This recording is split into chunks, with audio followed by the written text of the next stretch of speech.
A Tale of Two Cities by Charles Dickens. Book 1. Chapter 1. The Period. It was the best of times. It was the worst of times. It was the age of wisdom. It was the age of foolishness. It was the epoch of belief. It was the epoch of incredulity. It was the season of light. It was the season of darkness. It was the spring of hope. It was the winter of despair. We had everything before us. We had nothing before us. We were all going direct to heaven. We were all going direct the other way. In short, the period was so far like the present period that some of its noisiest authorities insisted on its being received for good or for evil in the superlative degree of comparison only.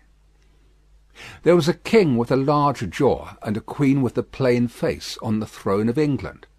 There was a king with a large jaw and a queen with a fair face on the throne of France. In both countries it was clearer than crystal to the lords of the state preserves of loaves and fishes that things in general were settled for ever. It was the year of our Lord 1775. Spiritual revelations were conceded to England at that favoured period, as at this. Mrs. Southcote had recently attained a 25th blessed birthday, of whom a prophetic private in the Life Guards had heralded the sublime appearance by announcing that arrangements were made for the swallowing up of London and Westminster. Even the Cock Lane ghost had been laid only a round dozen of years after rapping out its messages, as the spirits of this very last year past, supernaturally deficient in originality, rapped out theirs. Mere messages in the earthly order of events had lately come to the English crown and people from a congress of British subjects in America, which, strange to relate, have proved more important to the human race than any communications yet received through any of the chickens of the Cock Lane brood. France, less favoured on the whole as to matters spiritual than her sister of the Shield and Trident, rolled with exceeding smoothness downhill, making paper money and spending it.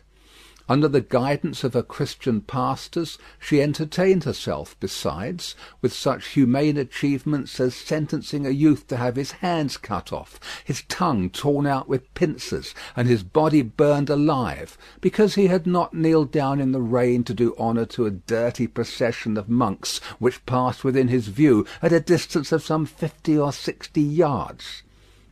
It is likely enough that, rooted in the woods of France and Norway, there were growing trees, when that sufferer was put to death, already marked by the woodman, Fate, to come down and be sawn into boards, to make a certain movable framework with a sack and a knife in it, terrible in history. It is likely enough that in the rough outhouses of some tillers of the heavy lands adjacent to Paris, there were, sheltered from the weather that very day, rude carts, bespattered with rustic mire, snuffed about by pigs, and roosted in by poultry, which the farmer, Death, had already set apart to be his tumbrils of the Revolution. But that woodman and that farmer, though they work unceasingly, work silently, and no one heard them as they went about with muffled tread, the rather, forasmuch as to entertain any suspicion that they were awake was to be atheistical and traitorous. In England there was scarcely an amount of order and protection to justify much national boasting. Daring burglaries by armed men and highway robberies took place in the capital itself every night. Families were publicly cautioned not to go out of town without removing their furniture to upholsterers' warehouses for security. The highwayman in the dark was a city tradesman in the light, and being recognised and challenged by his fellow tradesmen, whom he stopped in his character of the captain, gallantly shot him through the head and rode away. The mail was waylaid by 7 robbers, and the guard shot 3 dead, and then got shot dead himself by the other 4 in consequence of the failure of his ammunition, after which the mail was robbed in peace.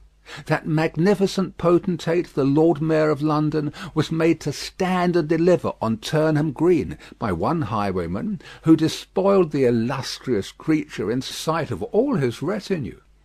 Prisoners in London gaols fought battles with their turnkeys, and the majesty of the law fired blunderbusses in among them, loaded with rounds of shot and ball. Thieves snipped off diamond crosses from the necks of noble lords at court drawing-rooms. Musketeers went into St. Giles's to search for contraband goods, and the mob fired on the musketeers, and the musketeers fired on the mob, and nobody thought any of these occurrences much out of the common way. In the midst of them, the hangman, ever busy and ever worse than useless, was in constant requisition, now stringing up long rows of miscellaneous criminals, now hanging a housebreaker on Saturday who had been taken on Tuesday, now burning people in the hand at Newgate by the dozen, and now burning pamphlets at the door of Westminster Hall.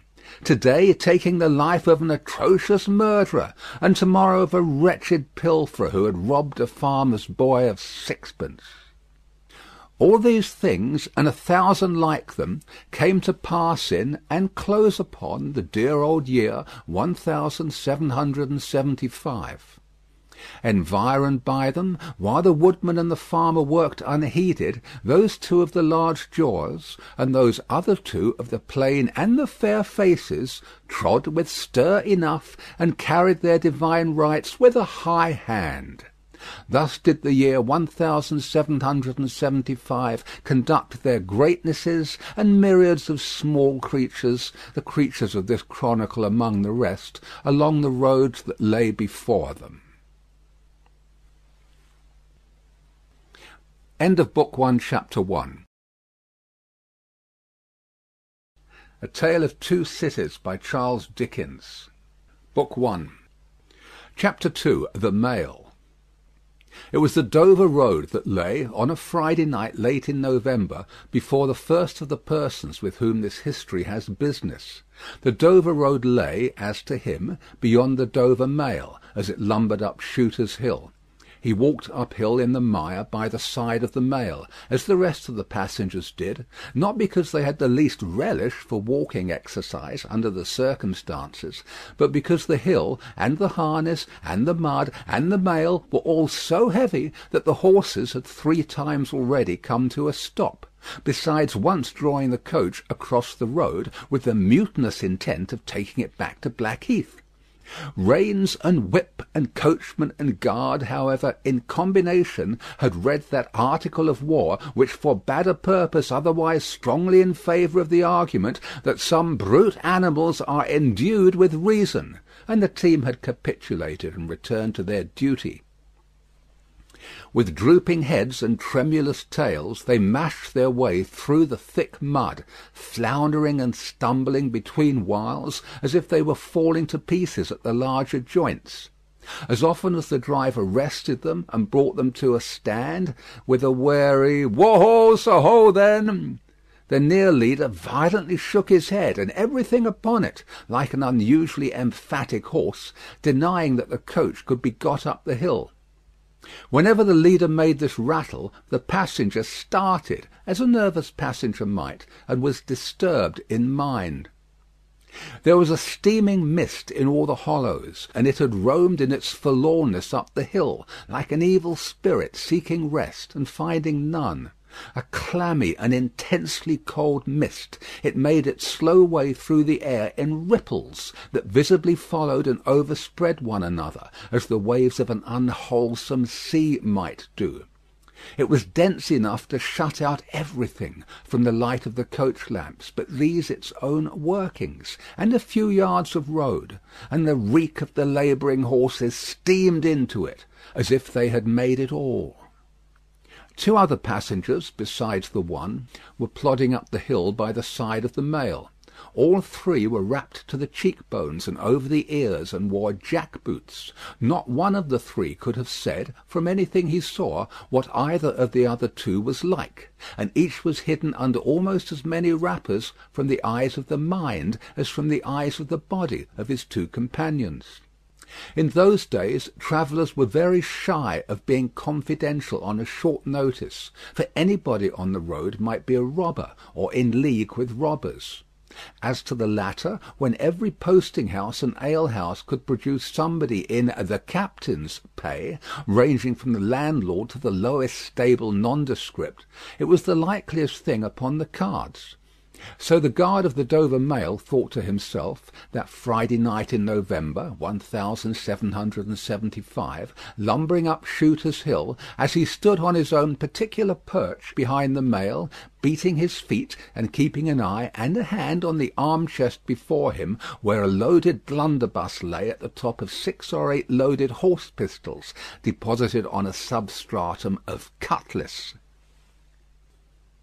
The Dover Mail was in its usual genial position, that the guards suspected the passengers suspected one another, and the guard. They all suspected everybody else, and the coachman was sure of nothing but the horses, as to which cattle he could with a clear conscience have taken his oath on the 2 testaments that they were not fit for the journey. "Whoa!" said the coachman. "So then, one more pull and you're at the top, and be damned to you, for I have had trouble enough to get you to it. Joe!" "Halloa!" the guard replied. "What o'clock do you make it, Joe?" 10 minutes good past 11. "My blood!" ejaculated the vexed coachman. "And not a top of Shooters yet. Tst! Yah! Get on with you." The emphatic horse, cut short by the whip in a most decided negative, made a decided scramble for it, and the 3 other horses followed suit. Once more the Dover Mail struggled on, with the jack-boots of its passengers squashing along by its side. They had stopped when the coach stopped, and they kept close company with it. If any one of the 3 had had the hardihood to propose to another to walk on a little ahead into the mist and darkness, he would have put himself in a fair way of getting shot instantly as a highwayman. The last burst carried the Mail to the summit of the hill. The horses stopped to breathe again, and the guard got down to skid the wheel for the descent and open the coach door to let the passengers in. "Tst, Joe!" cried the coachman in a warning voice, looking down from his box. "What do you say, Tom?" They both listened. "I say a horse at a canter coming up, Joe." "I say a horse at a gallop, Tom," returned the guard, leaving his hold of the door and mounting nimbly to his place. "Gentlemen, in the King's name, all of you." With this hurried adjuration he cocked his blunderbuss and stood on the offensive. The passenger booked by this history was on the coach step getting in. The 2 other passengers were close behind him and about to follow. He remained on the step, half in the coach and half out of. They remained in the road below him. They all looked from the coachman to the guard, and from the guard to the coachman, and listened. The coachman looked back, and the guard looked back, and even the emphatic leader pricked up his ears and looked back, without contradicting. The stillness consequent on the cessation of the rumbling and labouring of the coach, added to the stillness of the night, made it very quiet indeed. The panting of the horses communicated a tremulous motion to the coach, as if it were in a state of agitation. The hearts of the passengers beat loud enough perhaps to be heard, but at any rate the quiet pause was audibly expressive of people out of breath, and holding the breath, and having the pulses quickened by expectation. The sound of a horse at a gallop came fast and furiously up the hill. "So-ho!" the guard sang out as loud as he could roar. "You there! Stand! I shall fire!" The pace was suddenly checked, and with much splashing and floundering, a man's voice called from the mist, "Is that the Dover Mail?" "Never you mind what it is," the guard retorted. "What are you?" "Is that the Dover Mail?" "Why do you want to know?" "I want a passenger, if it is." "What passenger?" "Mr. Jarvis Lorry." Our booked passenger showed in a moment that it was his name. The guard, the coachman, and the 2 other passengers eyed him distrustfully. "Keep where you are," the guard called to the voice in the mist. "Because, if I should make a mistake, it could never be set right in your lifetime. Gentleman of the name of Lorry, answer straight." "What is the matter?" asked the passenger. Then, with mildly quivering speech, "Who wants me? Is it Jerry?" "I don't like Jerry's voice if it is Jerry," growled the guard to himself. "He's hoarser than suits me, is Jerry." "Yes, Mr. Lorry." "What is the matter?" "A dispatch sent after you from over yonder. Tea and Co." "I know this messenger, guard," said Mr. Lorry, getting down into the road, assisted from behind more swiftly than politely by the other two passengers, who immediately scrambled into the coach, shut the door, and pulled up the window. "He may come close. There's nothing wrong." "I hope there ain't, but I can't make so nation tour of that," said the guard in gruff soliloquy. "Hallo, you!" "Well, and hallo, you," said Jerry, more hoarsely than before.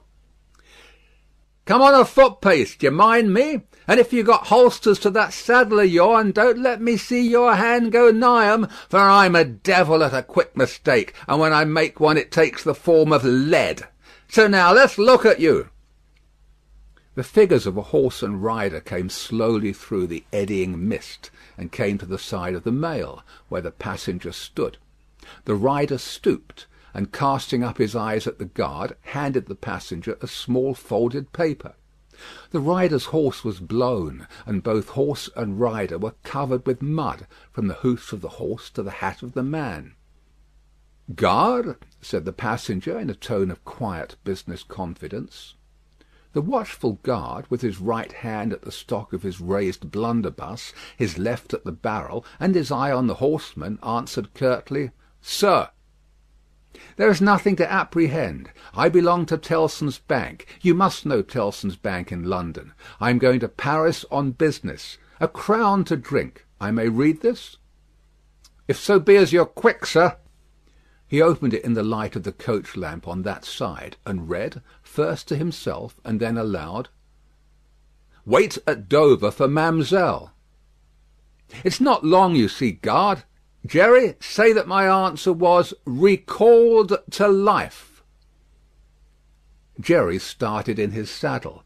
"That's a blazing strange answer, too," said he, at his hoarsest.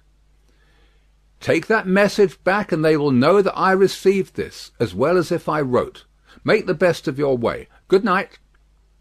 With those words the passenger opened the coach door and got in, not at all assisted by his fellow passengers, who had expeditiously secreted their watches and purses in their boots, and were now making a general pretence of being asleep, with no more definite purpose than to escape the hazard of originating any other kind of action.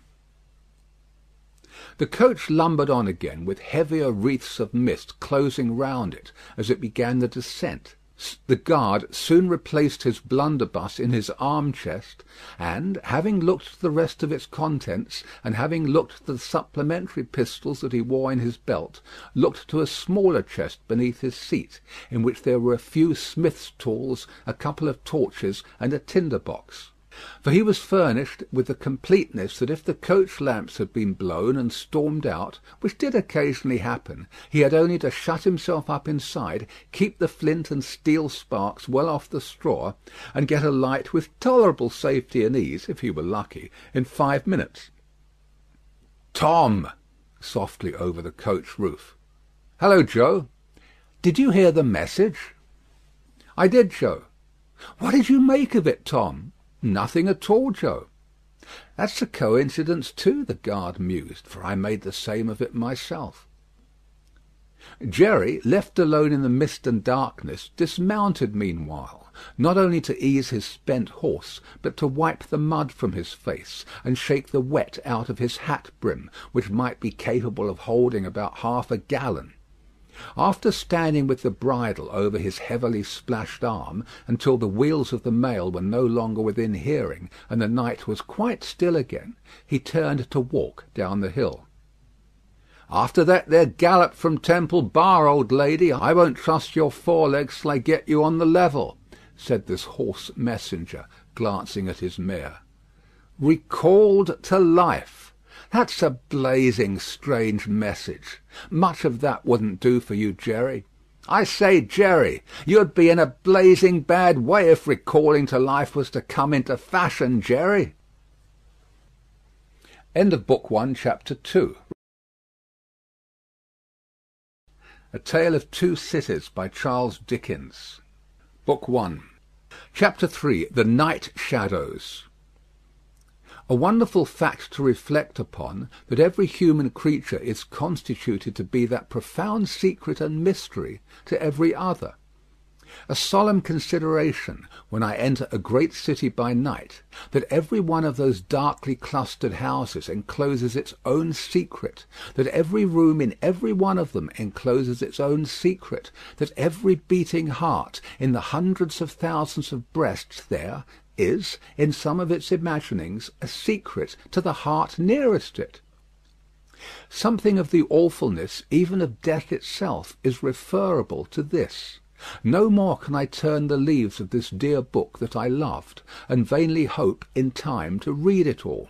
No more can I look into the depths of this unfathomable water, wherein, as momentary lights glanced into it, I have had glimpses of buried treasure and other things submerged. It was appointed that the book should shut with a spring, for ever and for ever, when I had read but a page. It was appointed that the water should be locked in an eternal frost, when the light was playing on its surface, and I stood in ignorance on the shore. My friend is dead. My neighbour is dead.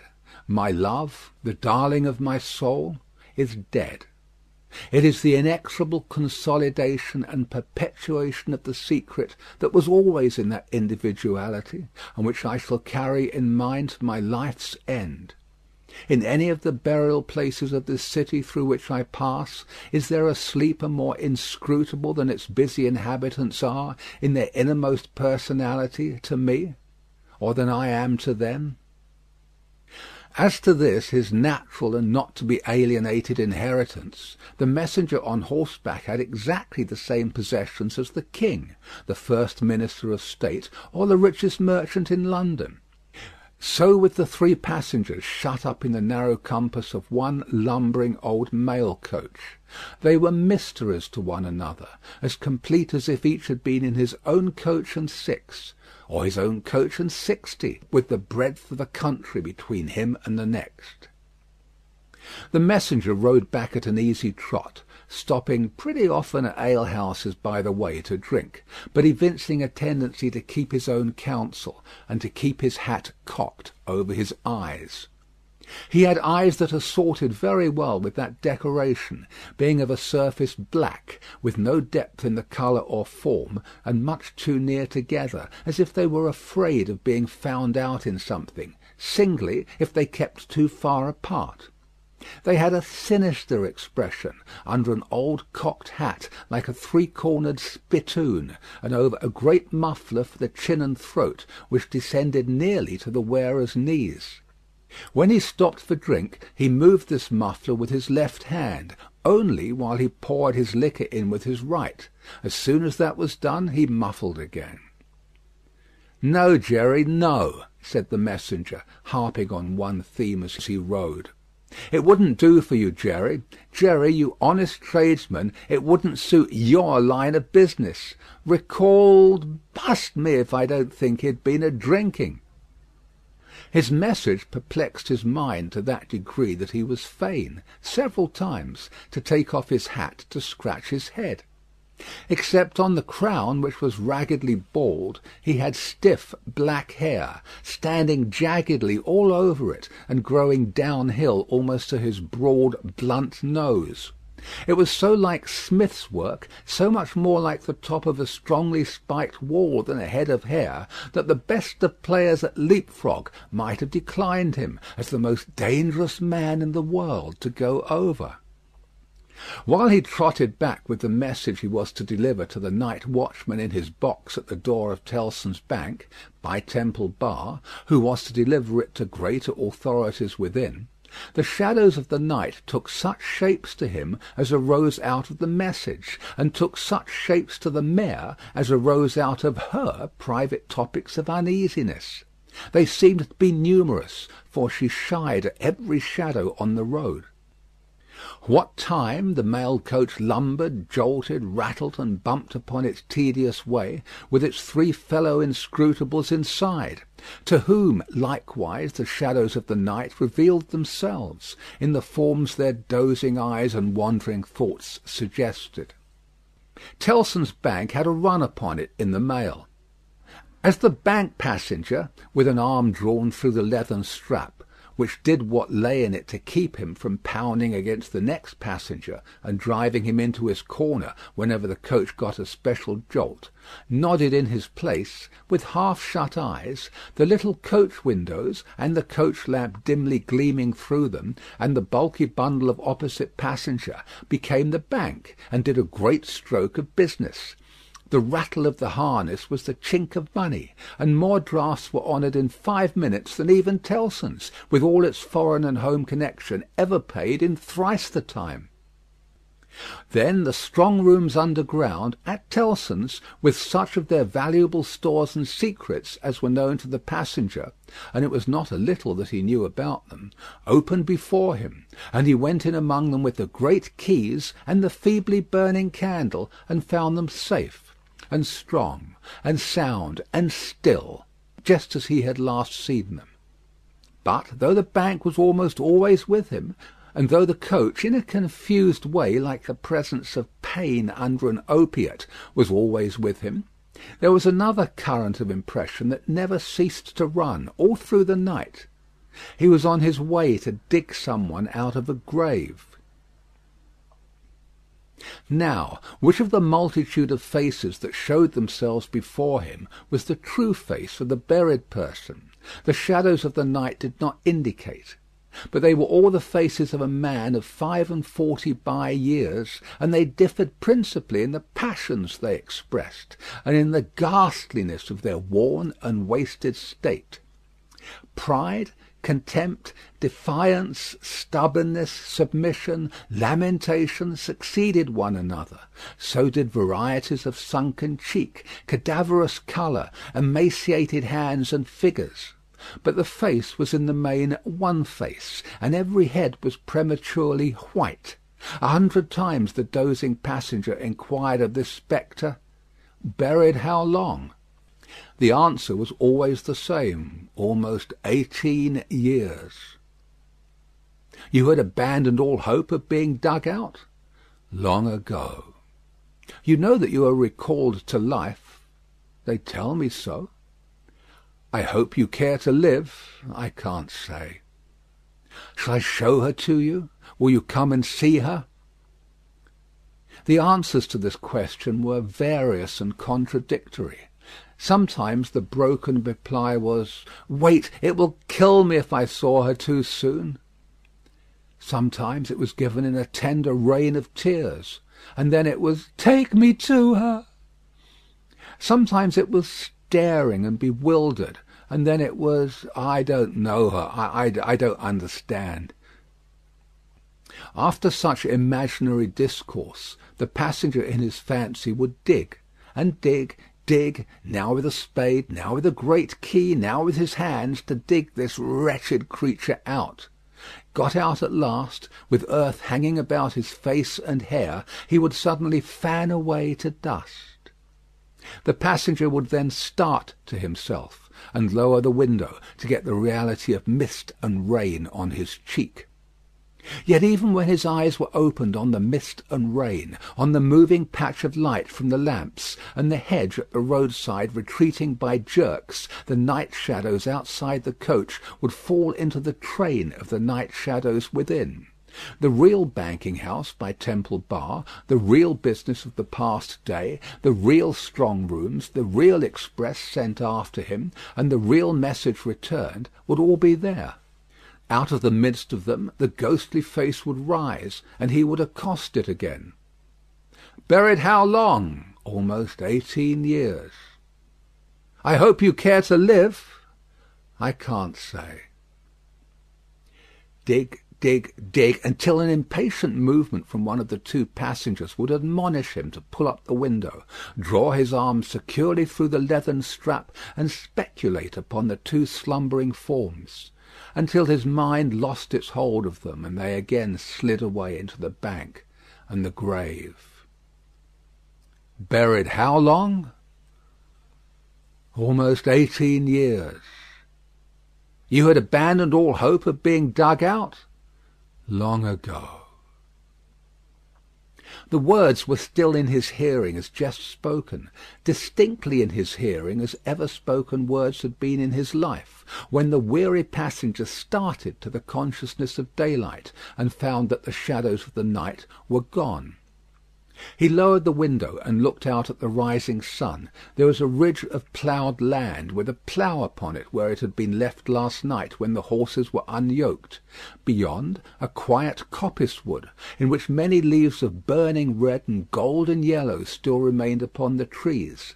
Though the earth was cold and wet, the sky was clear, and the sun rose bright, placid, and beautiful. 18 years, said the passenger, looking at the sun. Gracious Creator of day, to be buried alive for 18 years. End of Book 1, Chapter 3. A Tale of Two Cities by Charles Dickens. Book 1. Chapter 4. The Preparation. When the mail got successfully to Dover, in the course of the forenoon, the head drawer at the Royal George Hotel opened the coach door as his custom was. He did it with some flourish of ceremony, for a mail journey from London in winter was an achievement to congratulate an adventurous traveller upon.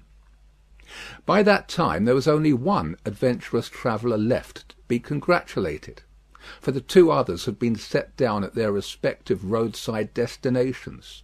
The mildewy inside of the coach, with its damp and dirty straw, its disagreeable smell, and its obscurity, was rather like a larger dog kennel.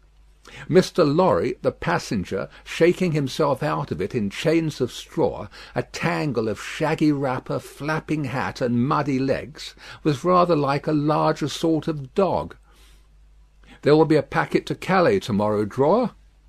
Yes, sir. If the weather holds and the wind sets tolerable fair, the tide will serve pretty nicely at about 2 in the afternoon, sir. Bed, sir? I shall not go to bed till to-night, but I want a bedroom and a barber. And then breakfast, sir? Yes, sir. That way, sir, if you please. Show Concord.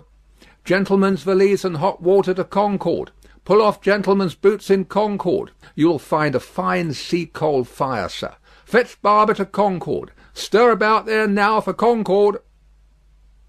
The Concord bedchamber being always assigned to a passenger by the mail, and passengers by the mail being always heavily wrapped up from head to foot, the room had the odd interest for the establishment of the Royal George, that although but one kind of man was seen to go into it, all kinds and varieties of men came out of it.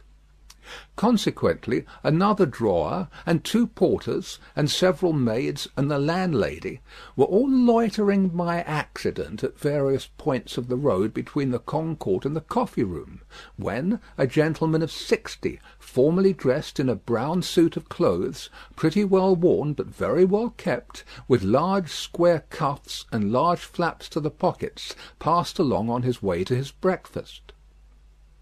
The coffee-room had no other occupant that forenoon than the gentleman in brown. His breakfast table was drawn before the fire, and as he sat, with its light shining on him, waiting for the meal, he sat so still that he might have been sitting for his portrait. Very orderly and methodical he looked, with a hand on each knee, and a loud watch ticking a sonorous sermon under his flapped waistcoat, as though it pitted its gravity and longevity against the levity and evanescence of the brisk fire. He had a good leg, and was a little vain of it, for his brown stockings fitted sleek and close, and were of a fine texture. His shoes and buckles, too, though plain, were trim. He wore an odd little sleek crisp flaxen wig, setting very close to his head, which wig, it is to be presumed, was made of hair, but which looked far more as though it were spun from filaments of silk or glass. His linen, though not of a fineness in accordance with his stockings, were as white as the tops of the waves that broke upon the neighbouring beach, or the specks of sail that glinted in the sunlight far at sea. A face habitually suppressed and quieted was still lighted up under the quaint wig by a pair of moist bright eyes that it must have cost their owner, in years gone by, some pains to drill to the composed and reserved expression of Tellson's Bank. He had a healthy colour in his cheeks, and his face, though lined, bore few traces of anxiety. But perhaps the confidential bachelor clerks in Tellson's Bank were principally occupied with the cares of other people, and perhaps second-hand cares, like second-hand clothes, come easily off and on. Completing his resemblance to a man who was sitting for his portrait, Mr. Lorry dropped off to sleep.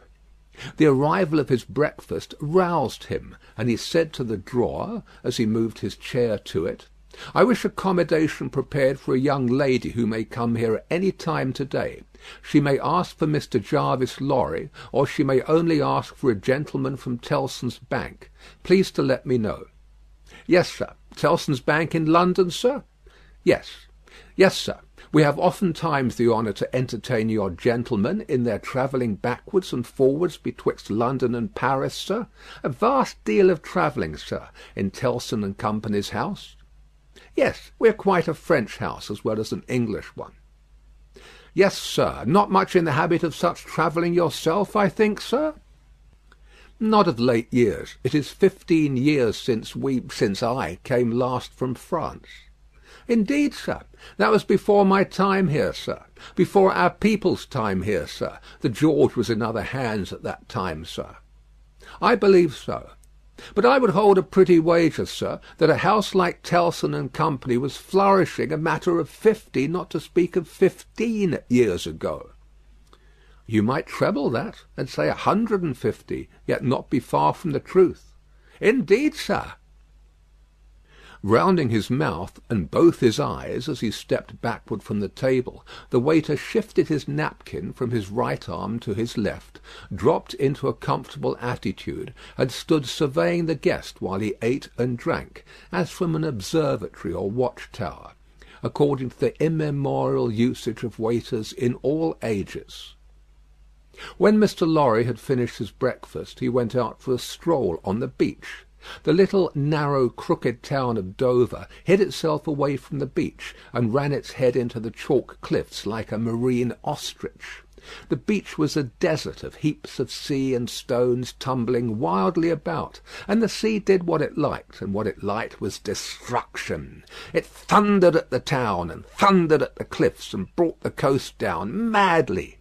The air among the houses was of so strong a piscatory flavour that one might have supposed sick fish went up to be dipped in it, as sick people went down to be dipped in the sea. A little fishing was done in the port, and a quantity of strolling about by night, and looking seaward, particularly at those times when the tide made, and was near, flood. Small tradesmen, who did no business whatever, sometimes unaccountably realized large fortunes, and it was remarkable that nobody in the neighbourhood could endure a lamplighter. As the day declined into the afternoon, and the air, which had been at intervals clear enough to allow the French coast to be seen, became again charged with mist and vapour, Mr. Lorry's thoughts seemed to cloud too. When it was dark, and he sat before the coffee-room fire, awaiting his dinner as he had awaited his breakfast, his mind was busily digging in the live red coals. A bottle of good claret after dinner does a digger in the red coals no harm, otherwise than as it has a tendency to throw him out of work. Mr. Lorry had been idle a long time, and had just poured out his last glassful of wine with as complete an appearance of satisfaction as is ever to be found in an elderly gentleman of a fresh complexion who has got to the end of a bottle, when a rattling of wheels came up the narrow street and rumbled into the inn-yard. He set down his glass untouched. "This is Mamselle," said he. In a very few minutes the waiter came in to announce that Miss Manette had arrived from London, and would be happy to see the gentleman from Tellson's. So soon? Miss Manette had taken some refreshment on the road, and required none then, and was extremely anxious to see the gentleman from Tellson's immediately, if it suited his pleasure and convenience. The gentleman from Tellson's had nothing left for it but to empty his glass with an air of stolid desperation, settle his odd little flaxen wig at the ears, and follow the waiter to Miss Manette's apartment. It was a large dark room, furnished in a funereal manner with black horsehair, and loaded with heavy dark tables. These had been oiled and oiled, until the two tall candles on the table in the middle of the room were gloomily reflected on every leaf, as if they were buried in deep graves of black mahogany, and no light to speak of could be expected from them until they were dug out. The obscurity was so difficult to penetrate that Mr. Lorry, picking his way over the well-worn Turkey carpet, supposed Miss Manette to be, for the moment, in some adjacent room, until, having got past the two tall candles, he saw standing to receive him by the table between them and the fire, a young lady of not more than 17, in a riding cloak, and still holding her straw travelling hat by its ribbon in her hand. As his eyes rested on a short, slight, pretty figure, a quantity of golden hair, a pair of blue eyes that met his own with an inquiring look, and a forehead with a singular capacity, remembering how young and smooth it was, of rifting and knitting itself into an expression that was not quite one of perplexity, or wonder, or alarm, or merely of a bright fixed attention, though it included all the four expressions. As his eyes rested on these things, a sudden vivid likeness passed before him, of a child whom he had held in his arms on the passage across that very channel, one cold time, when the hail drifted heavily and the sea ran high. The likeness passed away like a breath along the surface of the gaunt pier-glass behind her, on the frame of which a hospital procession of negro cupids, several headless and all cripples, were offering black baskets of Dead Sea fruit to black divinities of the feminine gender. And he made his formal bow to Miss Manette.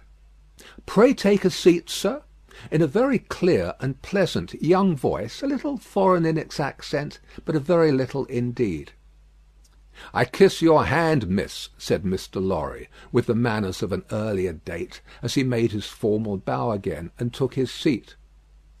"I received a letter from the bank, sir, yesterday, informing me that some intelligence or discovery—" "The word is not material, miss. Either word will do." "Respecting the small property of my poor father, whom I never saw, so long dead." Mr. Lorry moved in his chair, and cast a troubled look towards the hospital procession of negro cupids, as if they had any help for anybody in their absurd baskets.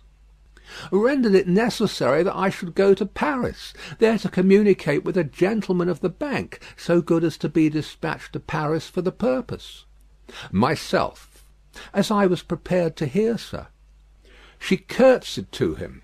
Young ladies made curtsies in those days, with a pretty desire to convey to him that she felt how much older and wiser he was than she. He made her another bow. "I replied to the bank, sir, that as it was considered necessary by those who know, and who are so kind as to advise me, that I should go to France, and that as I am an orphan, and have no friend who could go with me, I should esteem it highly if I might be permitted to place myself, during the journey, under that worthy gentleman's protection. The gentleman had left London, but I think a messenger was sent after him to beg the favour of his waiting for me here." "I was happy," said Mr. Lorry, "to be entrusted with the charge. I should be more than happy to execute it." "Sir, I thank you indeed. I thank you very gratefully. It was told to me by the bank that the gentleman would explain to me the details of the business, and that I must prepare myself to find them of a surprising nature. I have done my best to prepare myself, and I naturally have a strong and eager interest to know what they are." "Naturally," said Mr. Lorry. "Yes, After a pause, he added, again settling the crisp flaxen wig at the ears, "It is very difficult to begin." He did not begin, but in his indecision met her glance. The young forehead lifted itself into that singular expression, but it was pretty and characteristic besides being singular, and she raised her hand as if with an involuntary action she caught at or stayed some passing shadow. "Are you quite a stranger to me, sir?" "Am I not?" Mr. Lorry opened his hands and extended them outwards with an argumentative smile. Between the eyebrows and just over the little feminine nose, the line of which was as delicate and fine as it was possible to be, the expression deepened itself as she took her seat thoughtfully in the chair by which she had hitherto remained standing.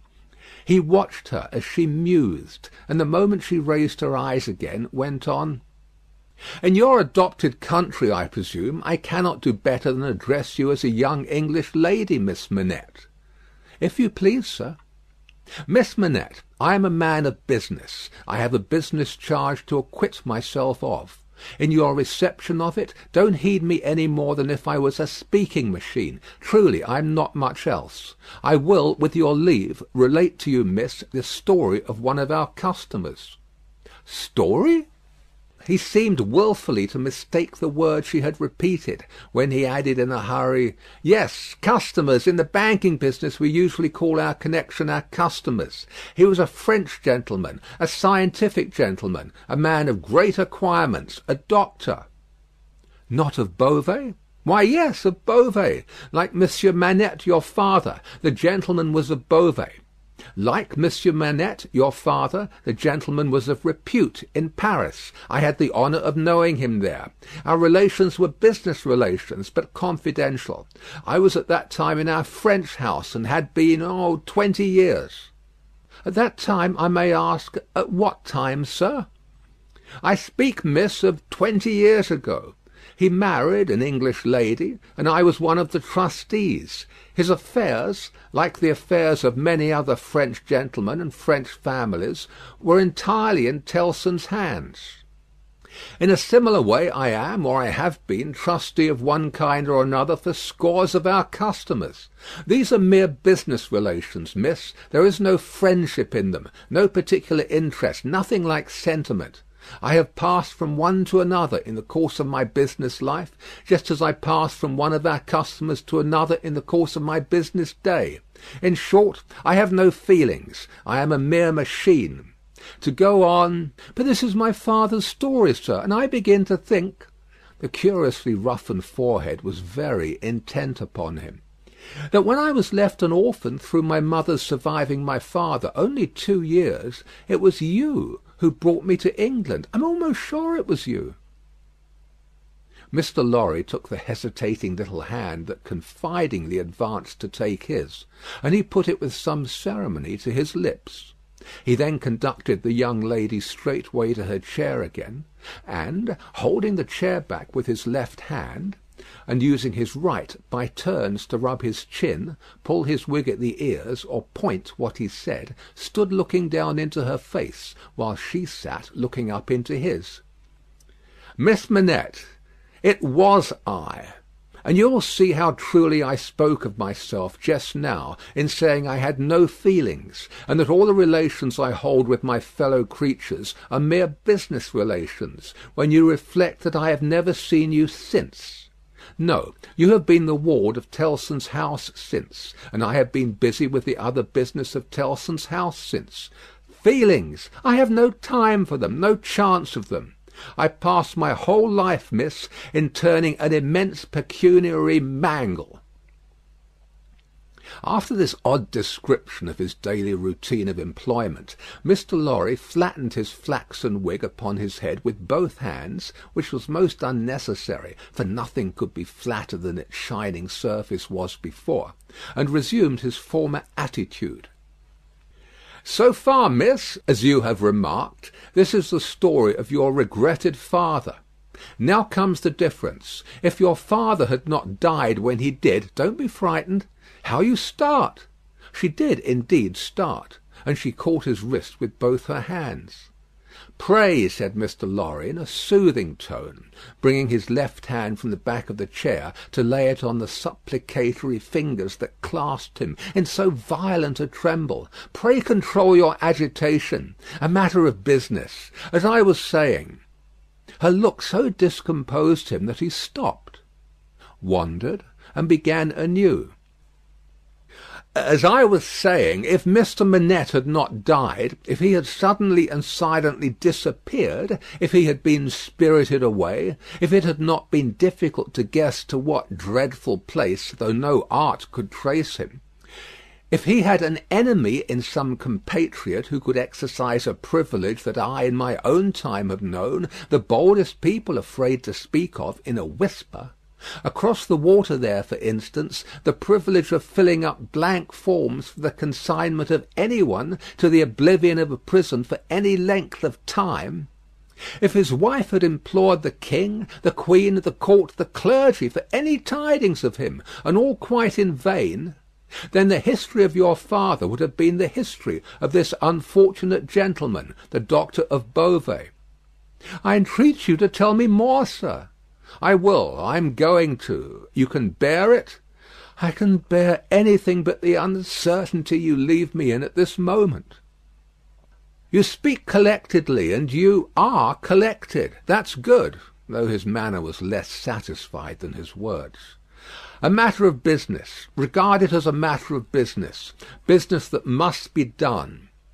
Now, if this doctor's wife, though a lady of great courage and spirit, had suffered so intensely from this cause before her little child was born—" "The little child was a daughter, sir."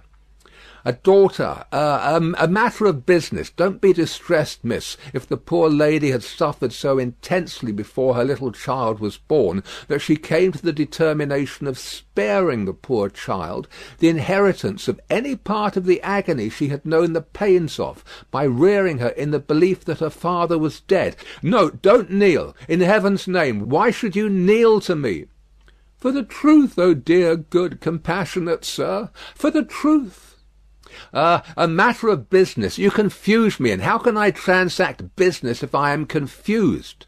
Let us be clear-headed. If you could kindly mention now, for instance, what 9 times 9pence are, or how many shillings in 20 guineas, it would be so encouraging. I should be so much more at my ease about your state of mind." Without directly answering to this appeal, she sat so still when he had very gently raised her, and the hands that had not ceased to clasp his wrists were so much more steady than they had been, that she communicated some reassurance to Mr. Jarvis Lorry. "That's right, that's right. Courage, business. You have business before you, useful business. Miss Manette, your mother took this course with you, and when she died, I believe broken-hearted, having never slackened her unavailing search for your father, she left you, at 2 years old, to grow to be blooming, beautiful, and happy, without the dark cloud upon you of living in uncertainty whether your father soon wore his heart out in prison, or wasted there through many lingering years." As he said the words, he looked down with an admiring pity on the flowing golden hair, as if he pictured to himself that it might have been already tinged with grey.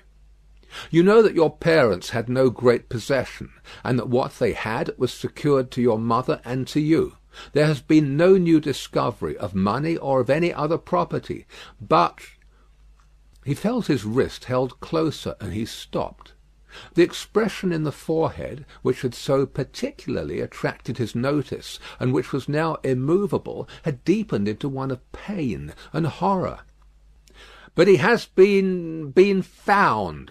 He is alive. Greatly changed, it is too probable. Almost a wreck, it is possible, though we will hope the best. Still alive. Your father has been taken to the house of an old servant in Paris, and we are going there, I to identify him if I can, you to restore him to life. Love, duty, rest, comfort." A shiver ran through her frame, and from it through his. She said in a low, distinct, awe-stricken voice, as if she were saying it in a dream, "I am going to see his ghost. It will be his ghost, not him." Mr. Lorry quietly chafed the hands that held his arm. "There, there, there. See now, see now. The best and the worst are known to you now.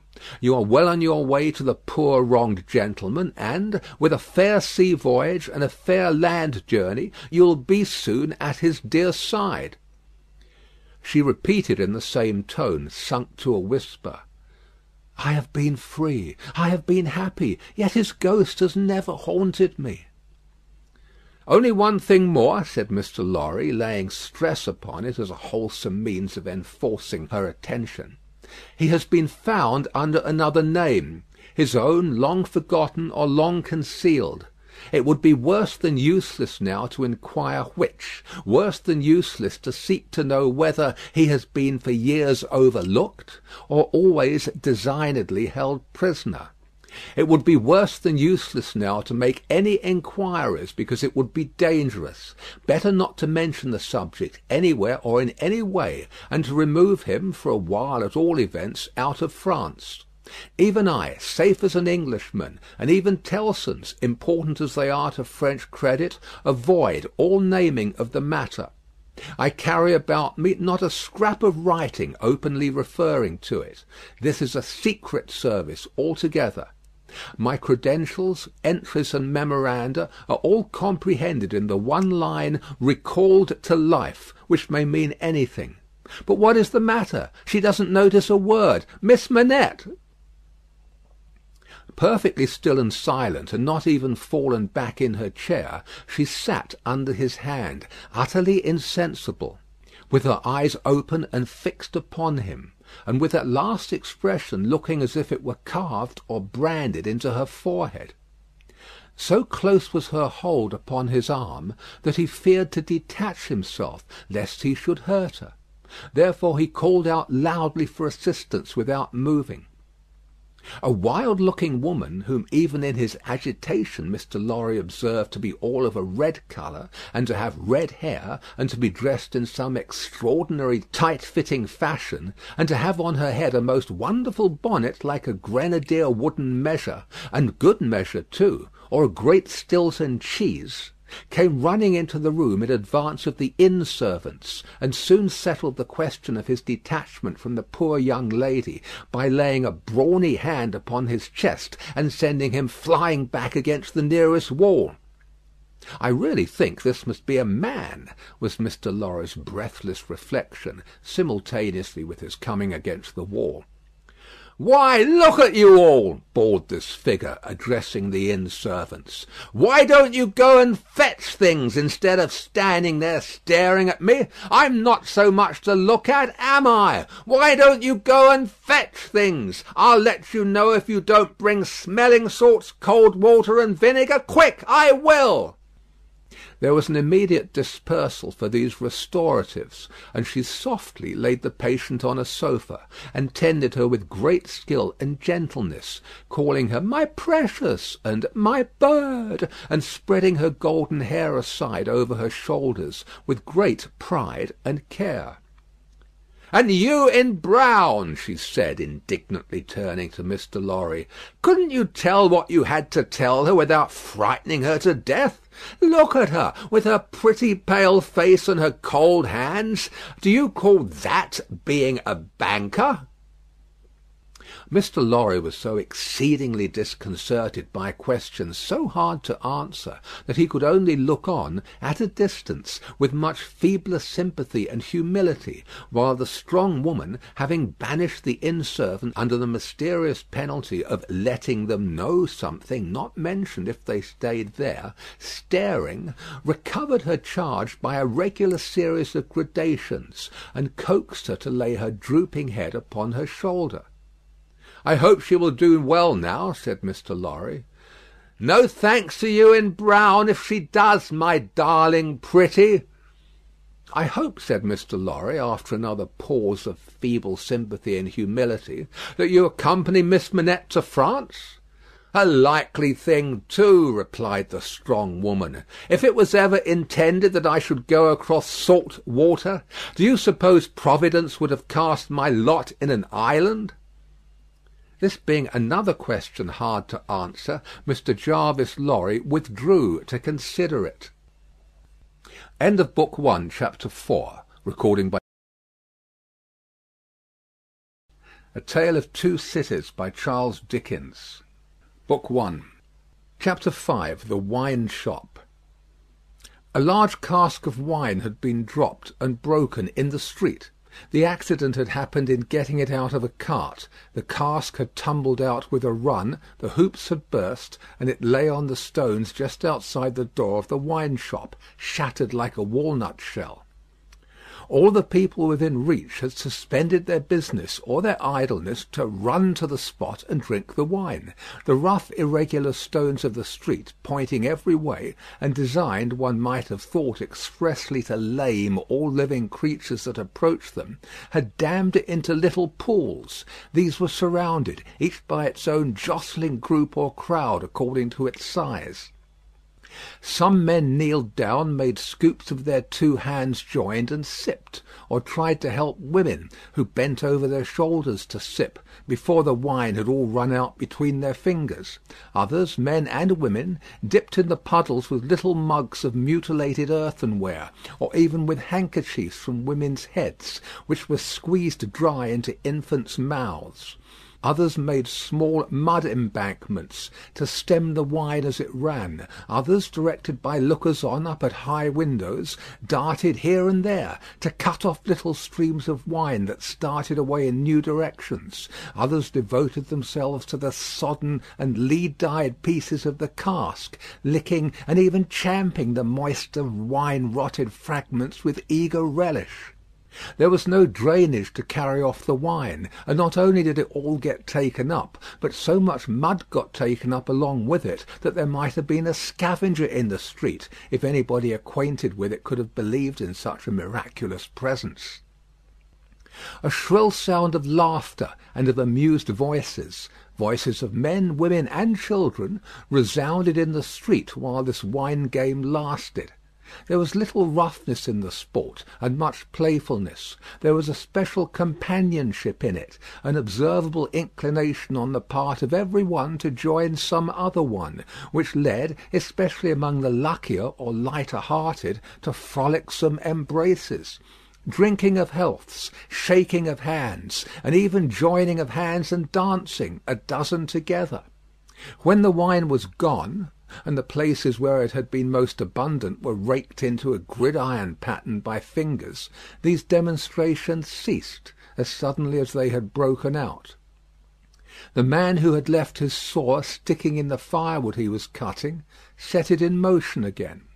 The woman who had left on a doorstep the little pot of hot ashes at which she had been trying to soften the pain in her own starved fingers and toes, or in those of her child, returned to it.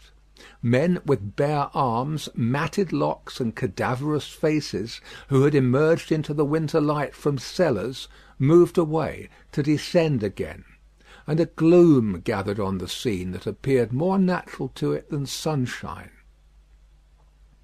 The wine was red wine, and had stained the ground of the narrow street in the suburb of Saint-Antoine in Paris, where it was spilled.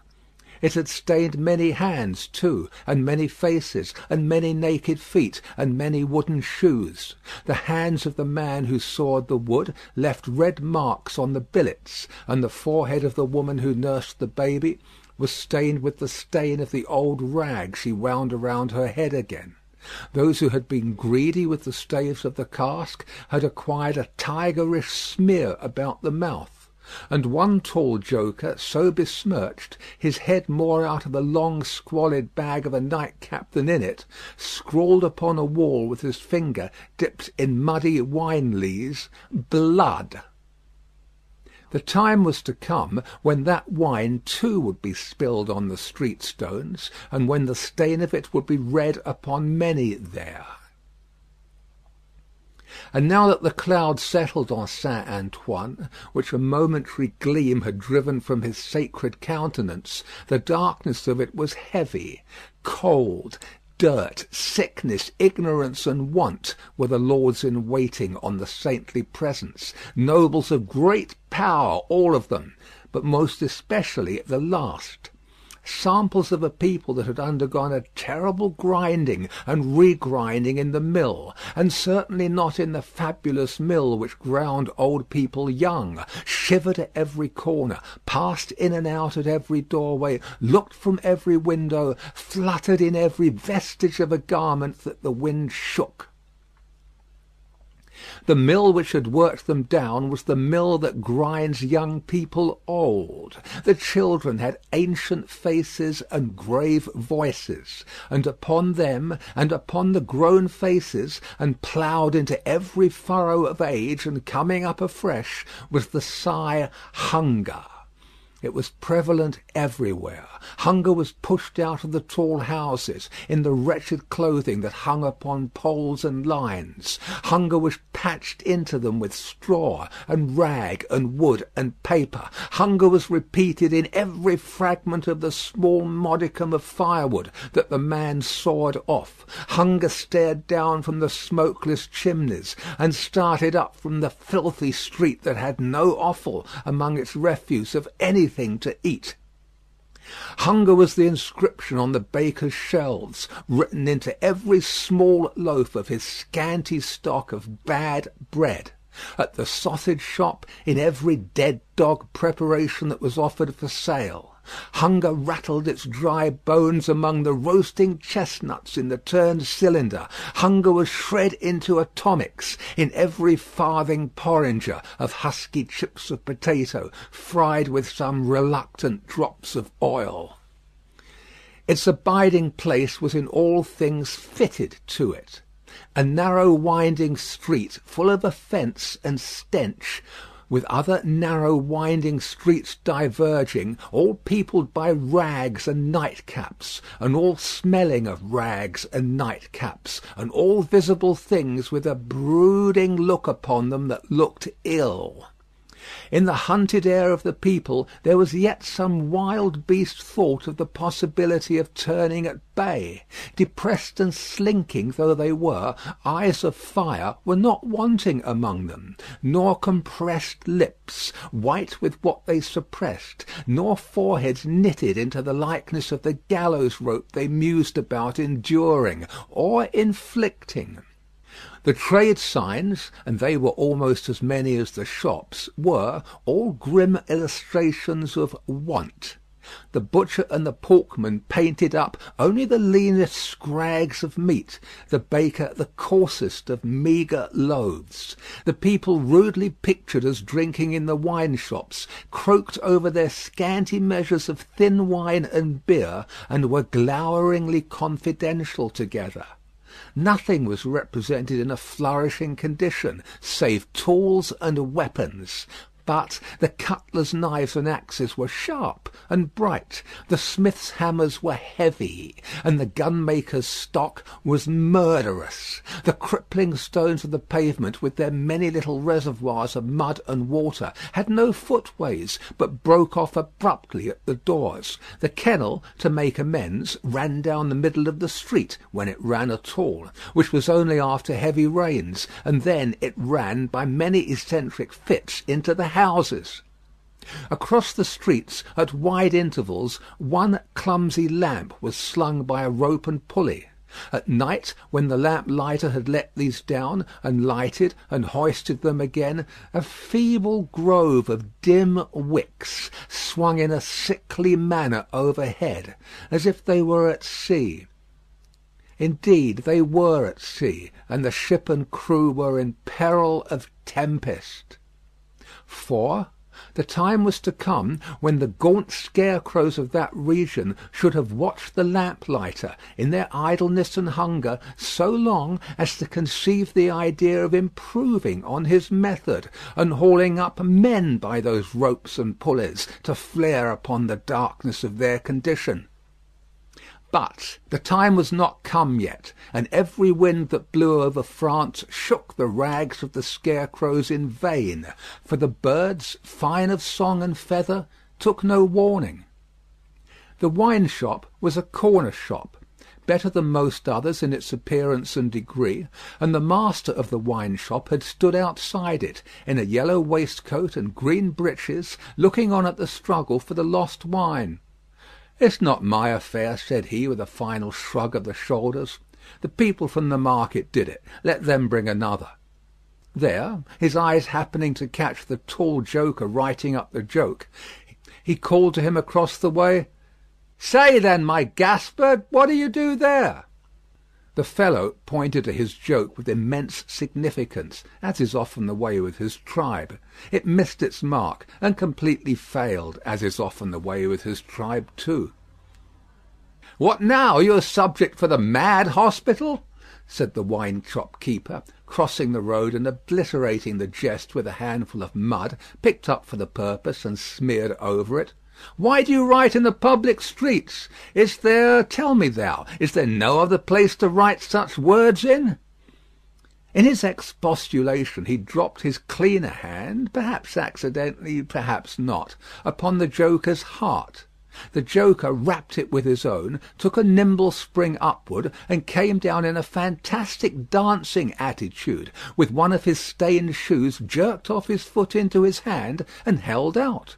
A joker of an extremely, not to say wolfishly practical character, he looked under those circumstances. Put it on," said the other. "Call wine, wine, and finish there."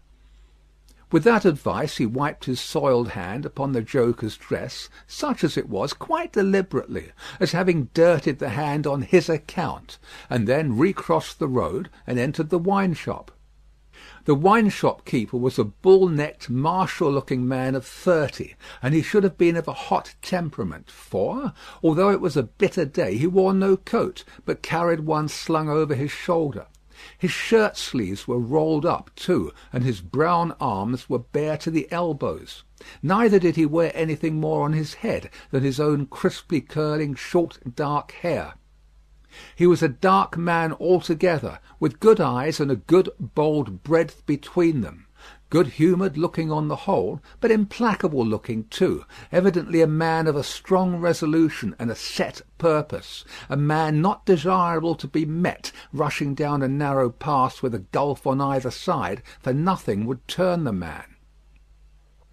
Madame Defarge, his wife, sat in the shop behind the counter as he came in.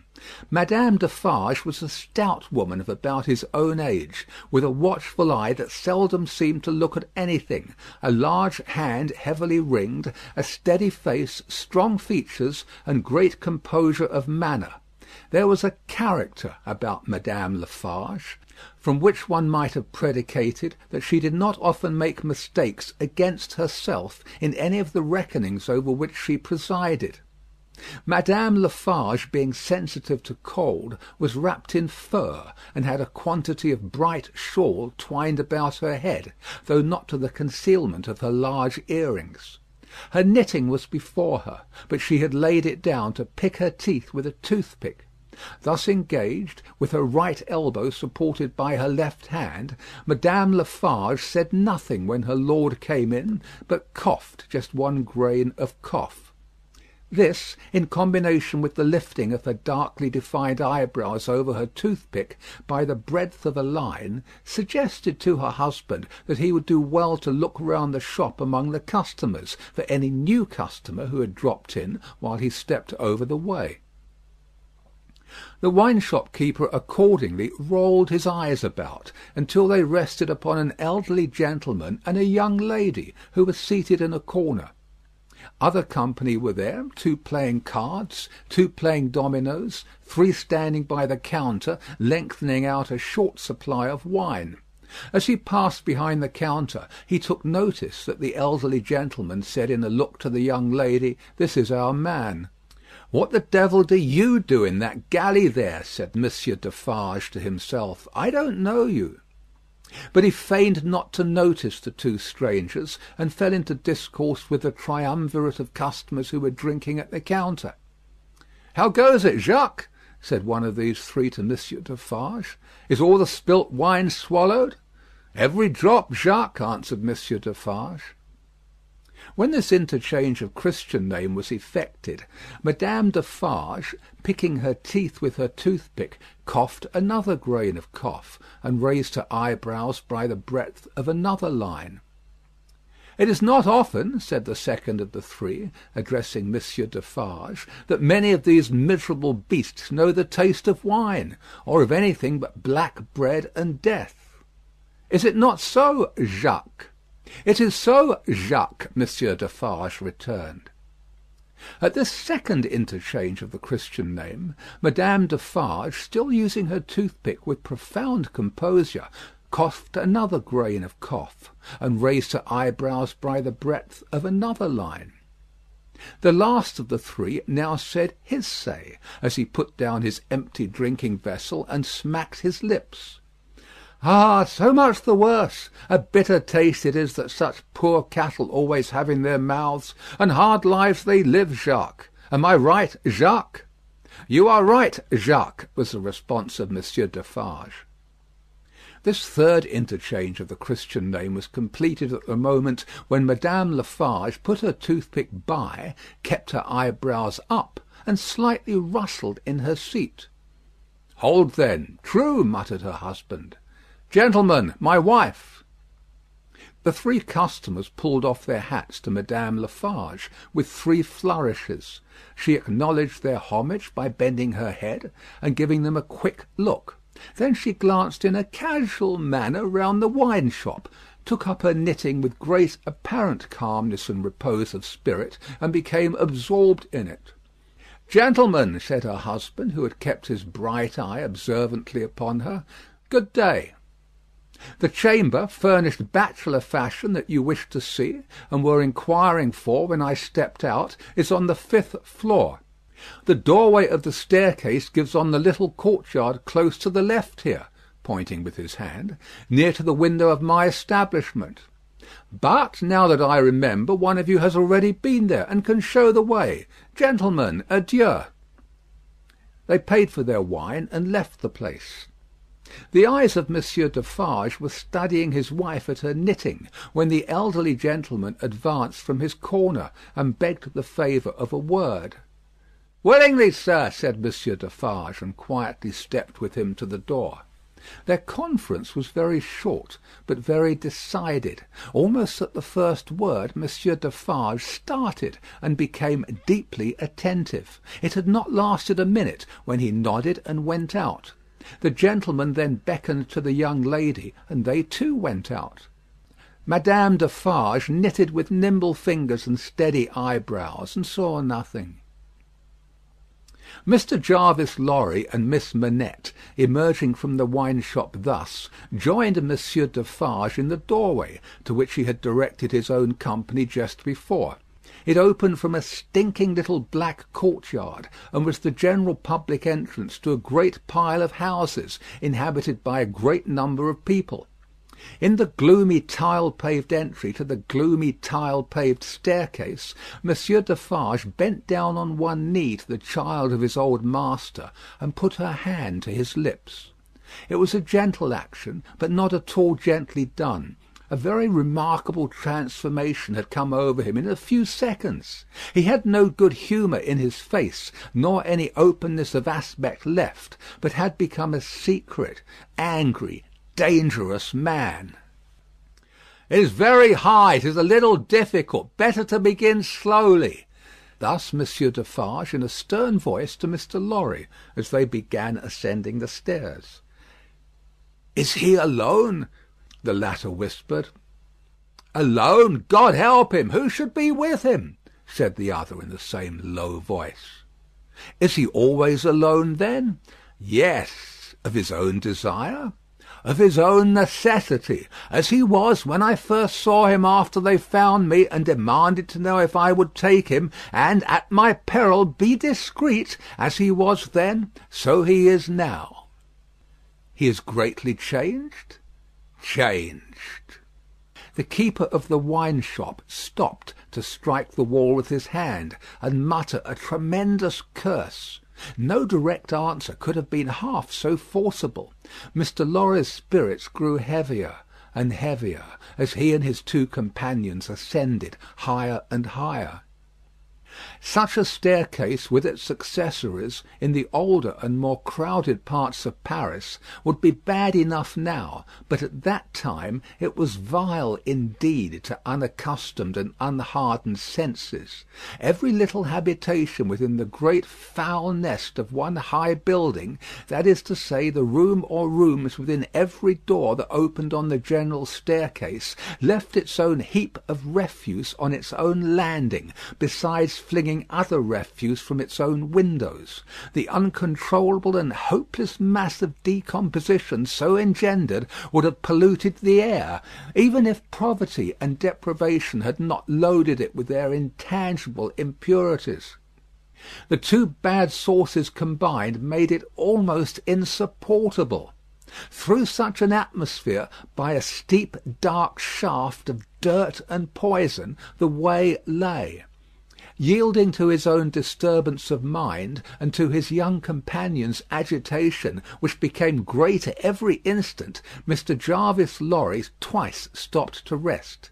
Each of these stoppages was made at a doleful grating, by which any languishing good airs that were left uncorrupted seemed to escape, and all spoilt and sickly vapours seemed to crawl in. Through the rusted bars, tastes rather than glimpses were caught of the jumbled neighbourhood, and nothing within range, nearer or lower than the summits of the two great towers of Notre Dame, had any promise on it of healthy life or wholesome aspirations. At last the top of the staircase was gained, and they stopped for the third time. There was yet an upper staircase, of a steeper inclination and of contracted dimensions, to be ascended before the garret story was reached. The keeper of the wine shop, always going a little in advance, and always going on the side which Mr. Lorry took, as though he dreaded to be asked any question by the young lady, turned himself about here, and carefully feeling in the pockets of the coat he carried over his shoulder, took out a key. "The door is locked, then, my friend?" said Mr. Lorry, surprised. "Ah, yes," was the grim reply of Monsieur Defarge. "You think it necessary to keep the unfortunate gentleman so retired?" "I think it necessary to turn the key." Monsieur Defarge whispered it closer in his ear, and frowned heavily. "Why?" "Why? Because he has lived so long locked up that he would be frightened, rave, tear himself to pieces, die, come to I know not what harm, if his door was left open." "Is it possible?" exclaimed Mr. Lorry. "It is possible," repeated Defarge bitterly. "Yes, and a beautiful world we live in, when it is possible, and when many other such things are possible, and not only possible, but done. Done, see you, under that sky there, every day. Long live the devil! Let us go on." This dialogue had been held in so very low a whisper that not a word of it had reached the young lady's ears; but by this time she trembled under such strong emotion, and her face expressed such deep anxiety, and above all such dread and terror, that Mr. Lorry felt it incumbent on him to speak a word or two of reassurance. "Courage, dear miss, courage. Business. The worst will be over in a moment. It is but passing the room door, and the worst is over. Then all the good you bring to him, all the relief, all the happiness you bring to him, begin. Let our good friend here assist you on that side. That's well, friend Defarge. Come now, business, business." They went up slowly and softly. The staircase was short, and they were soon at the top. There, as it had an abrupt turn in it, they came all at once in sight of three men, whose heads were bent down close together at the side of a door, and who were intently looking into the room to which the door belonged, through some chinks or holes in the wall. On hearing footsteps close at hand, these three turned, and rose, and showed themselves to be the three of one name who had been drinking in the wine shop. "I forgot them in the surprise of your visit," explained Monsieur Defarge. "Leave us, good boys. We have business here." The three glided by and went silently down. There appearing to be no other door on that floor, and the keeper of the wine shop going straight to this one when they were left alone, Mr. Lorry asked him in a whisper, with a little anger, "Do you make a show of Monsieur Manette?" "I show him in the way you have seen to a chosen few." "Is that well?" "I think it is well." "Who are the few? How do you choose them?" "I choose them as real men of my name. Jacques is my name, to whom the sight is likely to do good. Enough. You are English. That is another thing. Stay there, if you please, a little moment." With an admonitory gesture to keep him back, he stooped and looked in through the crevice in the wall. Soon raising his head again, he struck twice or thrice upon the door, evidently with no other object than to make a noise there. With the same intention he drew the key across it 3 or 4 times before he put it clumsily into the lock and turned it as heavily as he could. The door slowly opened inward under his hand, and he looked into the room and said something. A faint voice answered something. Little more than a single syllable could have been spoken on either side. He looked back over his shoulder and beckoned them to enter. Mr. Lorry got his arm securely round the daughter's waist and held her, for he felt that she was sinking. "Business, business," he urged, with a moisture that was not of business shining on his cheek. "Come in, come in." "I am afraid of it," she answered, shuddering. "Of it? What?" "I mean of him, of my father." Rendered in a manner desperate by her state and by the beckoning of their conductor, he drew over his neck the arm that shook upon his shoulder, lifted her a little, and hurried her into the room. He sat her down just within the door, and held her, clinging to him.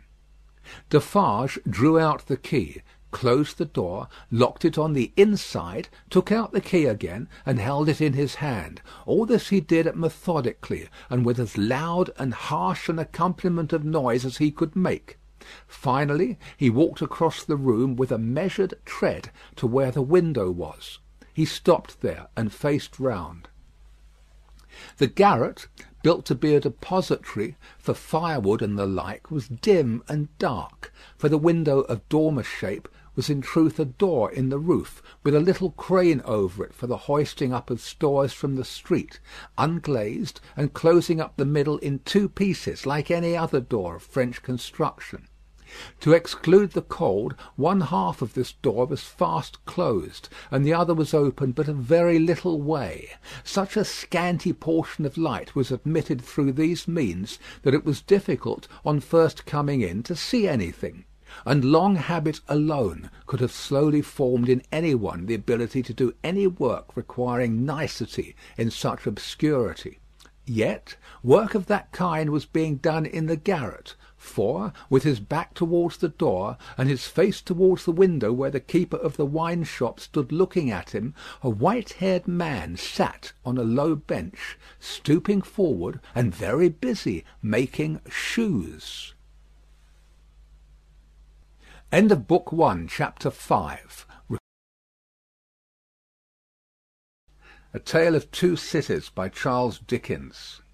Book 1. Chapter 6. The Shoemaker. "Good day," said Monsieur Defarge, looking down at the white head that bent low over the shoemaking. It was raised for a moment, and a very faint voice responded to the salutation, as if it were at a distance. "Good day." "You're still hard at work, I see." After a long silence the head was lifted for another moment, and a voice replied, "Yes, I am working." This time a pair of haggard eyes had looked at the questioner before the face had dropped again. The faintness of the voice was pitiable and dreadful. It was not the faintness of physical weakness, though confinement and hard fare no doubt had their part in it. Its deplorable peculiarity was that it was the faintness of solitude and disuse. It was like the last feeble echo of a sound made long and long ago. So entirely had it lost the life and resonance of the human voice that it affected the senses like a once beautiful colour faded away into a poor weak stain. So sunken and suppressed it was that it was like a voice underground. So expressive it was of a hopeless and lost creature that a famished traveller, wearied out by lonely wandering in a wilderness, would have remembered home and friends in such a tone before lying down to die. Some minutes of silent work had passed, and the haggard eyes had looked up again, not with any interest or curiosity, but with a dull mechanical perception, beforehand, that the spot where the only visitor they were aware of had stood was not yet empty. "I want," said Defarge, who had not removed his gaze from the shoemaker, "to let in a little more light here. You can bear a little more?" The shoemaker stopped his work, looked with a vacant air of listening at the floor on one side of him, then similarly at the floor on the other side of him, then upward at the speaker. What did you say? "You can bear a little more light?" "I must bear it if you let it in," laying the palest shadow of a stress upon the second word. The opened half-door was opened a little further, and secured at that angle for the time. A broad ray of light fell into the garret, and showed the workman with an unfinished shoe upon his lap, pausing in his labour. His few common tools and various scraps of leather were at his feet and on his bench. He had a white beard, raggedly cut, but not very long, a hollow face, and exceedingly bright eyes. The hollowness and thinness of his face would have caused them to look large, under his yet dark eyebrows and his confused white hair, though they had been really otherwise. But they were naturally large, and looked unnaturally so. His yellow rags of shirt lay open at the throat, and showed his body to be withered and worn. He, and his old canvas frock, and his loose stockings, and all his poor tatters of clothes, had, in a long seclusion from direct light and air, faded down to such a uniformity of parchment yellow that it would have been hard to say which was which. He had put up a hand between his eyes and the light, and the very bones of it seemed transparent. So he sat, with a steadfastly vacant gaze, pausing in his work. He never looked at the figure before him, without first looking down on this side of himself, then on that, as if he had lost the habit of associating place with sound. He never spoke, without first wandering in this manner, and forgetting to speak. "Are you going to finish that pair of shoes to-day?" asked Defarge, motioning to Mr. Lorry to come forward. "What did you say?" "Do you mean to finish that pair of shoes to-day?" "I can't say that I mean to. I suppose so. I don't know." But the question reminded him of his work, and he bent over it again. Mr. Lorry came silently forward, leaving the daughter by the door. When he had stood for a minute or two by the side of Defarge, the shoemaker looked up. He showed no surprise at seeing another figure, but the unsteady fingers of one of his hands strayed to his lips as he looked at it. His lips and his nails were of the same pale lead colour. And then the hand dropped to his work, and he once more bent over the shoe. The look and the action had occupied but an instant. "You have a visitor, you see," said Monsieur Defarge. What did you say?" "Here is a visitor." The shoemaker looked up as before, but without removing a hand from his work. "Come," said Defarge. "Here is Monsieur, who knows a well-made shoe when he sees one. Show him that shoe you are working at. Take it, Monsieur." Mr. Lorry took it in his hand. "Tell Monsieur what kind of shoe it is, and the maker's name." There was a longer pause than usual before the shoemaker replied, "I forget what it was you asked me. What did you say?" "I said, couldn't you describe the kind of shoe for Monsieur's information?" "It is a lady's shoe. It is a young lady's walking shoe. It is in the present mode. I never saw the mode. I have had a pattern in my hand." He glanced at the shoe with some little passing touch of pride. "And the maker's name?" said Defarge. Now that he had no work to hold, he laid the knuckles of the right hand in the hollow of the left, and then the knuckles of the left hand in the hollow of the right, and then passed a hand across his bearded chin, and so on in regular changes without a moment's intermission. The task of recalling him from the vagrancy into which he always sank when he had spoken was like recalling some very weak person from a swoon, or endeavouring, in the hope of some disclosure, to stay the spirit of a fast dying man. "Did you ask me for my name?" "Assuredly I did." 105 North Tower." "Is that all?" 105 North Tower. With a weary sound that was not a sigh nor a groan, he bent to work again, until the silence was again broken. "You're not a shoemaker by trade?" said Mr. Lorry, looking steadfastly at him. His haggard eyes turned to Defarge, as if he would have transferred the question to him; but as no help came from that quarter, they turned back on the questioner when they had sought the ground. "I am not a shoemaker by trade. No, I was not a shoemaker by trade. I learnt it here. I taught myself. I asked leave to—" He lapsed away, even for minutes, ringing those measured changes on his hands the whole time.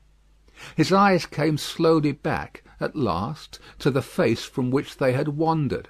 When they rested on it, he started, and resumed, in the manner of a sleeper that moment awake, reverting to a subject of last night. "I asked leave to teach myself, and I got it with much difficulty after a long while, and I have made shoes ever since." As he held out his hand for the shoe that had been taken from him, Mr. Lorry said, still looking steadfastly in his face, "Monsieur Manette, do you remember nothing of me?" The shoe dropped to the ground, and he sat looking fixedly at the questioner. "Monsieur Manette," Mr. Lorry laid his hand upon Defarge's arm, "do you remember nothing of this man? Look at him. Look at me. Is there no old banker, no old business, no old servant, no old time rising in your mind, Monsieur Manette?" As the captive of many years sat looking fixedly, by turns, at Mr. Lorry and at Defarge, some long obliterated marks of an actively intent intelligence in the middle of the forehead gradually forced themselves through the black mist that had fallen on him. They were overclouded again. They were fainter. They were gone, but they had been there. And so exactly was the expression repeated on the fair young face of her who had crept along the wall to a point where she could see him, and where she now stood looking at him, with hands which at first had been only raised in frightened compassion, if not even to keep him off and shut out the sight of him, but which were now extending towards him, trembling with eagerness to lay the spectral face upon her warm young breast, and love it back to life and hope. So exactly was the expression repeated, though in stronger characters, on her fair young face, that it looked as though it had passed like a moving light from him to her. Darkness had fallen on him in its place. He looked at the two less and less attentively, and his eyes in gloomy abstraction sought the ground and looked about him in the old way. Finally, with a deep long sigh, he took the shoe up and resumed his work. "Have you recognised him, monsieur?" asked Defarge in a whisper.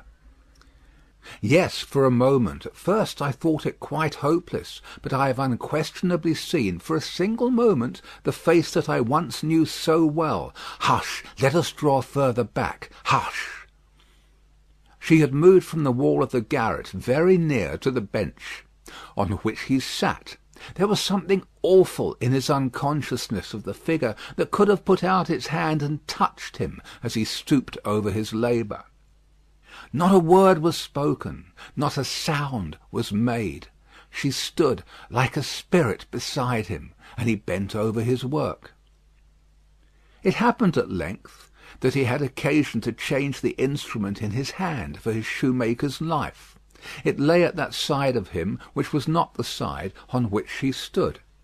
He had taken it up and was stooping to work again, when his eyes caught the skirt of her dress. He raised them and saw her face. The two spectators started forward, but she stayed them with a motion of her hand. She had no fear of his striking at her with the knife, though they had. He stared at her with a fearful look, and after a while his lips began to form some words, though no sound proceeded from them. By degrees, in the pauses of his quick and laboured breathing, he was heard to say, "What is this?" With the tears streaming down her face, she put her two hands to her lips and kissed them to him, then clasped them on her breast as if she laid his ruined head there.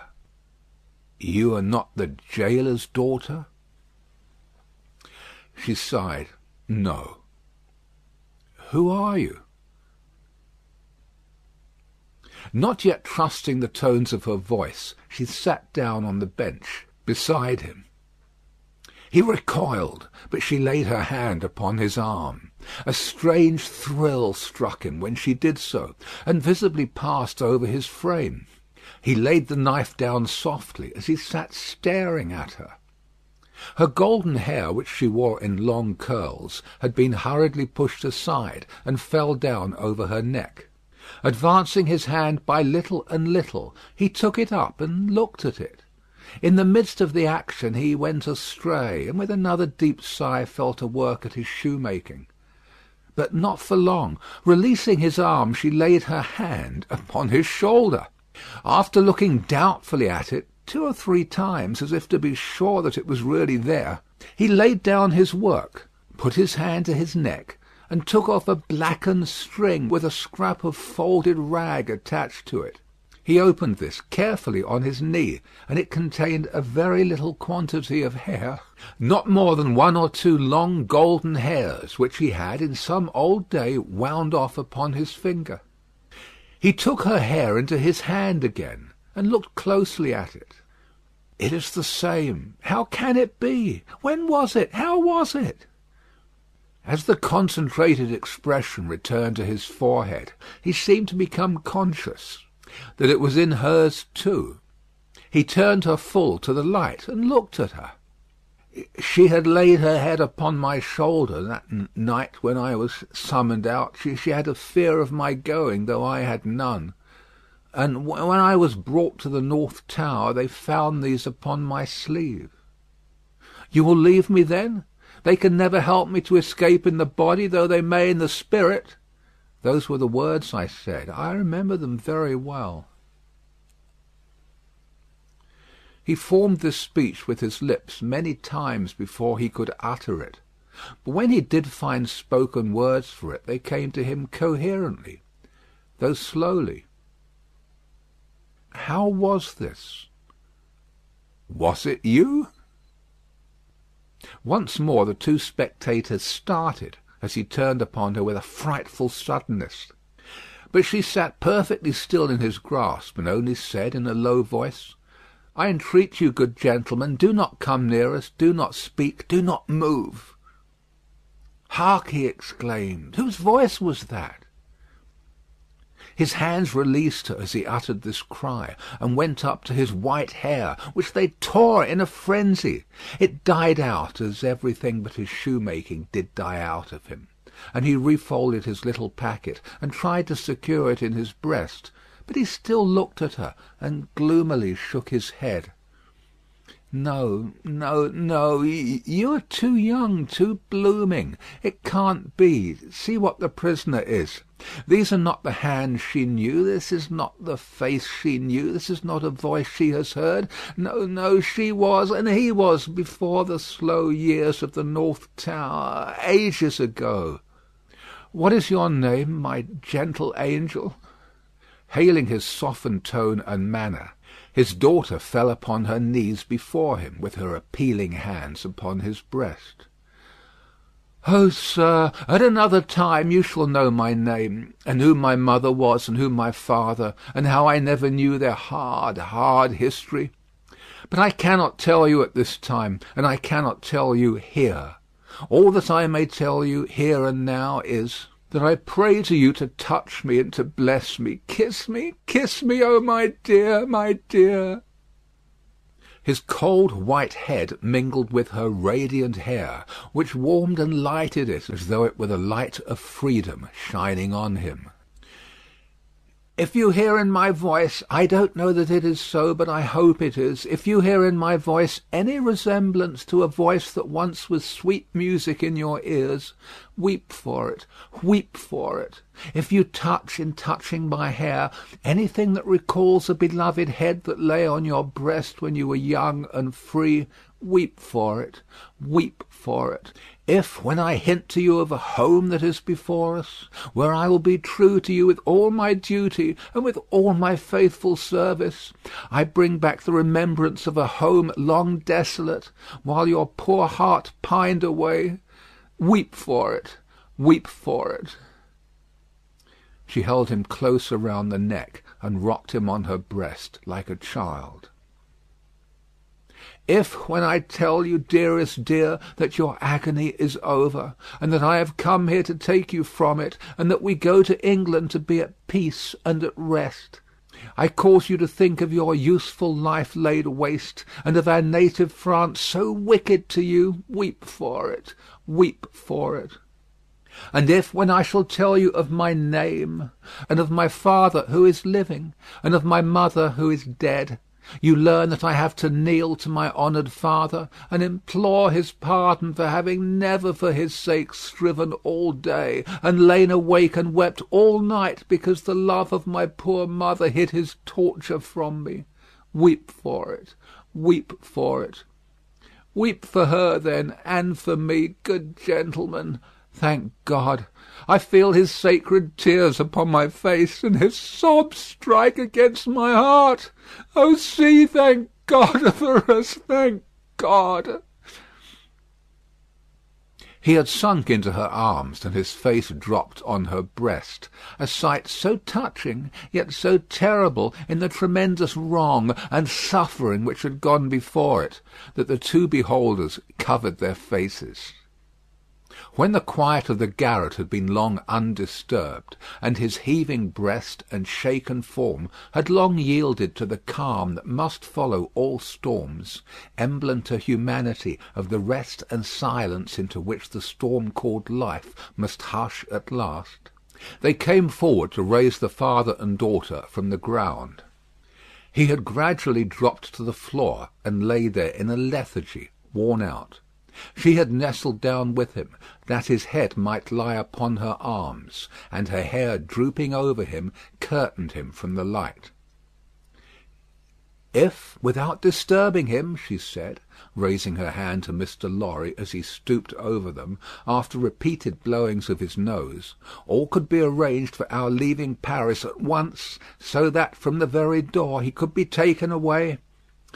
"But consider, is he fit for the journey?" asked Mr. Lorry.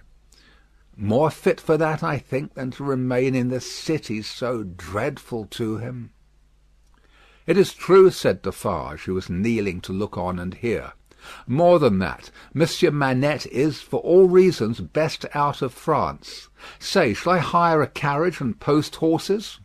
"That's business," said Mr. Lorry, resuming on the shortest notice his methodical manners; "and if business is to be done, I had better do it." "Then be so kind," urged Miss Manette, "as to leave us here." You see how composed he has become, and you cannot be afraid to leave him with me now. Why should you be? If you will lock the door to secure us from interruption, I do not doubt that you will find him, when you come back, as quiet as you leave him. In any case, I will take care of him until you return, and then we will remove him straight." Both Mr. Lorry and Defarge were rather disinclined to this course, and in favour of one of them remaining.